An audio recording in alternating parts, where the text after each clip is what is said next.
Do you know the three things that actually cause issues in relationships that people do not talk about? Sex, money, and poor communication. Today's video, I want to reference some things from the Roby Ekpo, I believe, video that has been trending online, and to just share my point. Disclaimer: in this video, we're not talking about who was right or who was wrong. We're talking about the foundational and things that happened in their relationship that probably caused them to get to where they are right now. And starting off strong, I want to say money. Money. I don't think a lot of people realize how money is very important in marriages. The conversation of marriage of money. You know, when they say love is not enough, this is part of what they talk about. It's not that love is not enough, it's that you're not asking the questions that will sustain your love and commitment to one another. You cannot just enter a relationship and automatically think, oh, this person is going to see the way I see it, because you're from different backgrounds, you have different experiences, different things that have shaped you as people. And from the Roby Ekpo story, I hope I'm saying his name right, but I'll just say MCR, Life of the Party. I know that's his name. You know, he spoke about how he was doing really well in Calabar and then moved to Lagos because that's where she was in Lagos. And, you know, she was already doing well working for a radio station, and he relocated to Lagos. And when he relocated to Lagos, because that was a new area for him, it was kind of difficult to find his footing the first few years of being in Lagos.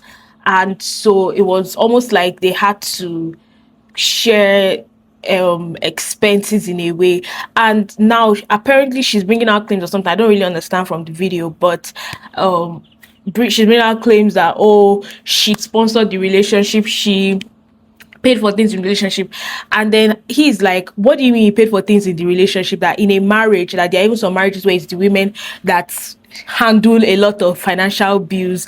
And, you know, here it's like, okay, for instance, one time when she came back to Nigeria, this is fast forward, because at some point she had already shared that when their marriage was breaking, that, oh, it's because of money, that he could not take care of her. And one chat that he read with her friend too, that he's not financially providing, and then he's not satisfying her sexually. We'll get to that as well. But on the money part, so one example that he gave that I remember was about how their gen stopped working, and then he was like, okay, this 100K that he has, how much do you have to add to this, you know? And then they got the gen. Another example was, I think, when she came back to Nigeria, and I believe that he's the one that that she's the one that paid for her birthday dinner as well. That normally as couples they'll have the conversation that, which one you want pay for, that this is the bill and everything.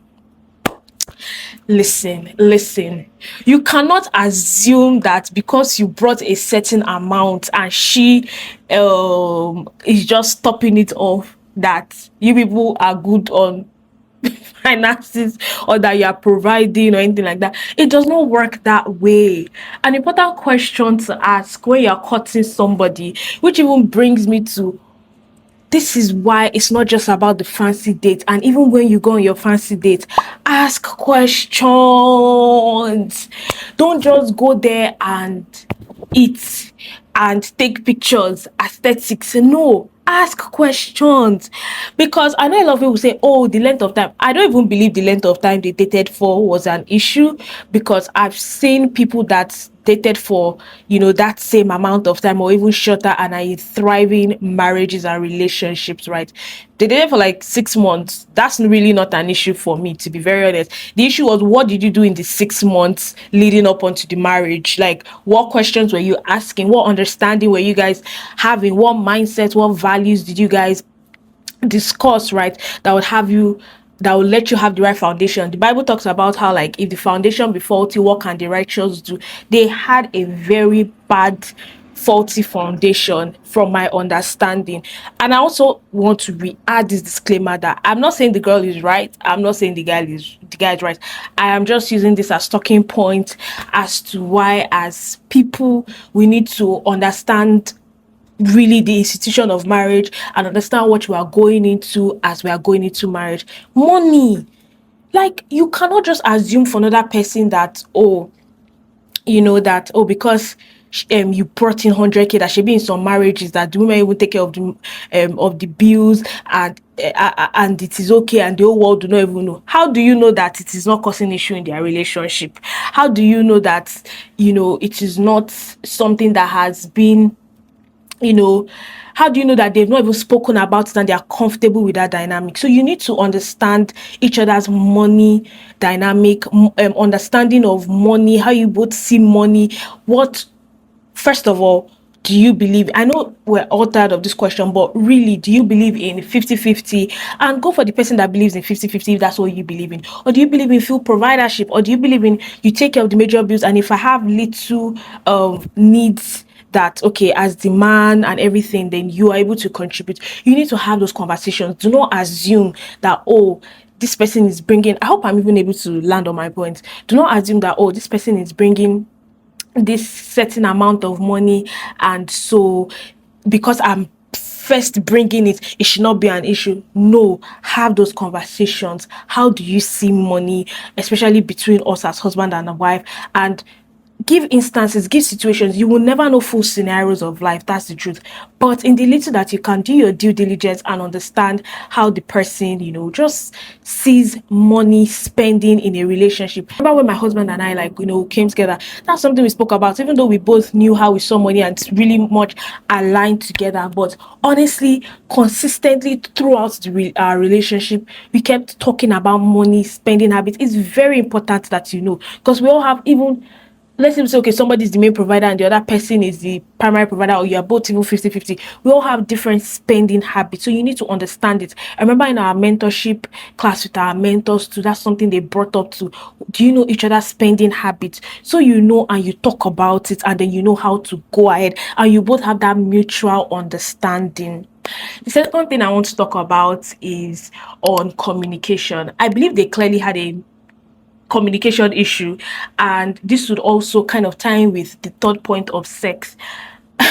This is one of the reasons why when they say do not have sex before marriage, it is not just about our relationship with God. It is even about you and protecting you. From his story, he clearly told us that they had sex the first time. From the things we've heard and everything like that, sex clouds judgment. So what are you particularly talking about when you're already, this person is your spec, and you're probably already having a good time with them in the bedroom as well? So you're not going to have time to have the sensible conversations that actually help your life, because it is the communications that you have that will sustain your marriage. You're actually not just marrying somebody. You need to think about it. You're marrying their mindset, you're marrying their values, you're marrying their behaviors. So you need to know what those things are. And how do you know it? Through adequate communication. Gosh, man, I feel like we've lost the art of communication in this generation. And in fact, not even just in this generation, previously, these are ways to prevent being with somebody that your thoughts do not align. Ask questions. You need to know each other's life goals and values. You need to understand, because for instance, you need to even understand each other's expectations. You might not know it clearly, but have an idea. And as a man, does this align with you? As a woman, does this align with you? Let's take, for instance, he studied radiology in school. She probably loved how that sounded, and then now he's currently an MC. And it's like, okay, at least you're able to bring in a little money. But he didn't tell us what she wanted him to go back to school for. But he mentioned quite a few times that she kept mentioning that, oh, I would want you to go back to school and all of those things. My darling, you need to know each other's life goals. It's very, very important. Like, you need to at least have an idea. And if you're somebody that you don't care about, like, for you don't like the fact that somebody's an MC, a photographer, a videographer, it doesn't look good for you, then as a lady, you step back. But ask those questions. What are your life goals? What are your experiences? And even ask yourself the questions to when you are meeting people, as a man, as a woman, that, oh, am I okay with this person's ambition? Am I okay with the direction of this person's life? Do I align with this? Is this something I see? Is this something that I am very okay with? Ask yourself those genuine questions. Then the next thing I want to talk about is sex. Sex is very, very important. God created sex. Sex is not a bad thing. Intimacy is not a bad thing. When you have a misunderstanding. Libidos, experiences, and all of these things can be very different. That is not the problem. The problem is communication. Really, communication. As a believer that I am, I believe in sex while you are already married. Come together when you notice, okay, it seems like there's a difference in, what we like, what we don't like, which also, by the way, even as believers, I believe in a healthy way, once you're already engaged and you know that your marriage is already like, a few, you've already touched on important questions and everything like that, and then with guidance, with your counselors, with your mentors, or whatever it is, you can come together, ask these questions ahead of time to know each other's perspective on it. And it does not mean your answers will always be an issue, but no, okay, are you able to come together and meet in the middle, or those type of things. Like, there are little questions you can ask that it doesn't get sexual, especially when you ask like in the right setting. So yeah, ask those questions. But now when you're in marriage, and because you can't fully know about sex even just from asking questions or understanding the person's mindset or libido just from those questions. When you're in the marriage and you're not able to have, your sex and everything like that, right? Because you're supposed to have sex in marriage, not outside of marriage. When you're able to do that and everything, make sure that if you find that you both are not on the same page, communicate about it. Communicate about it. Like, don't just have an expectation that, oh, she wanted this every day. In the case of the MC life of the party, she wanted every day. Me too is enough for me. No, that's not marriage. You come together to the table and find a healthy compromise that works for both of you. You cannot just assume that this is too much or too less, or even vice versa, if it was the man that wanted a lot and the woman that did not want a lot. And I know this thing strikes controversy one time, that Pastor Aaron spoke about dutiful sex and everything. That's not what we're talking about today, but it just tells you how sex is very important. Very important. So always come to the table, talk about it. If you cannot find a middle ground, our generation is so blessed. You can talk to Christian sex therapist, or just whatever. You can just talk to people and make sure that you're able to find it in everything. And wrapping up all my thoughts on the whole this thing that is going on now is that the foundation was very faulty. He didn't ask questions. I'm not saying he's completely wrong and she's not wrong or anything. I haven't heard that side of the story, but from the little that I have heard, the Bible says that you're a fool if you hear one side and you don't hear the other side. But at least in the little that I've heard, I can deduce that she herself, she has her own issues. So this is not saying the issue is all on the man.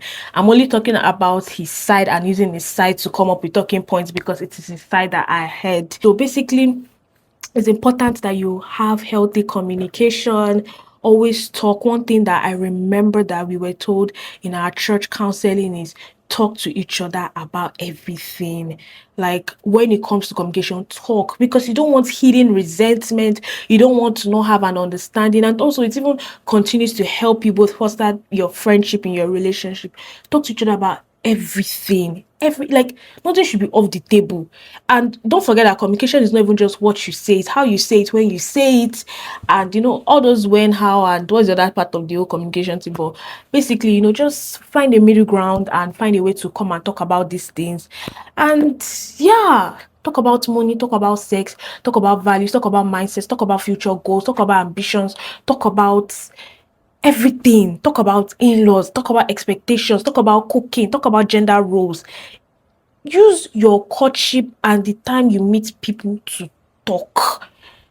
Not what is your favorite color. No, relationship cannot just be what is your favorite color. Use it to talk about important things. If you have your healthy conflict, have your healthy conflict. It does not mean the relationship will end. No. But know that this is how this person sees it. And if it does not align with you, peacefully walk away. Okay. Oh, I remember, I want to say this. I heard that apparently that year there were that couple that is supposed couple content, and people were like, oh my god, this is so cute, this is so beautiful, I love this. And only for this man to reveal to us now that a lot of the times when they would do those videos, they were not in good terms. My darlings, it goes back to the last video I posted. If you not watched it, I will link it here. Make sure you watch it. Do not go on trends or what you see on social media when choosing somebody. Choose for yourself, know yourself, and choose based off of that. If you're a believer, I'll add and say choose with God as well. Don't go on everything, different types of proposals, different types of vacations, different types of, oh, I love what this couple. Don't. Nobody should be your couple goal. Jesus Christ and his love for the church is your couple goal. That is it. Thank you for watching. I really hope you enjoyed it. Don't forget to like, comment, subscribe, and share with anybody that you know that this video they will find very helpful. Bye.